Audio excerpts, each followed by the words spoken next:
Mastering demonstrative adjectives, formal and informal usage. Hello, language enthusiasts. Today, we're taking a deep dive into the world of demonstrative adjectives. We'll be particularly focusing on their use in both formal and informal English. Let's dive in and see how we can use these powerful grammar tools to make our English more expressive. Before we jump into the advanced stuff, let's take a quick trip down memory lane. Demonstrative adjectives are those handy words that help us indicate or point out specific things or people.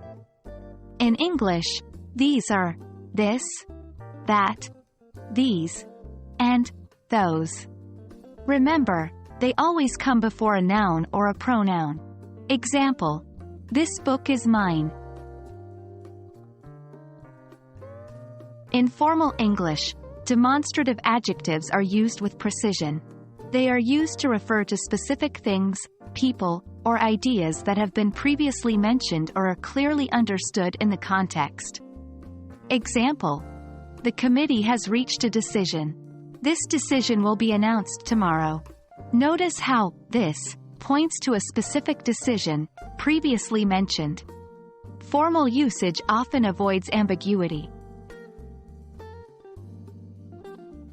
In informal English, we use demonstrative adjectives more freely.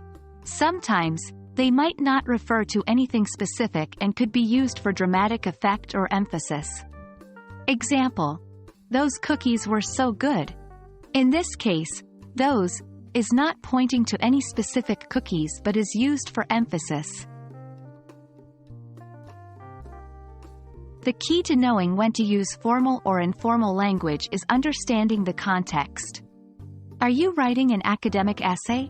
Stick with formal usage. Are you chatting with friends? Feel free to be informal. With practice, switching between these two modes becomes second nature. And that's a wrap on our journey through the formal and informal uses of demonstrative adjectives. We hope this has given you a new perspective on these simple, yet powerful words. Remember, the best way to learn is to practice. So why not try using these in your conversations today? Happy learning, and we'll see you in the next video.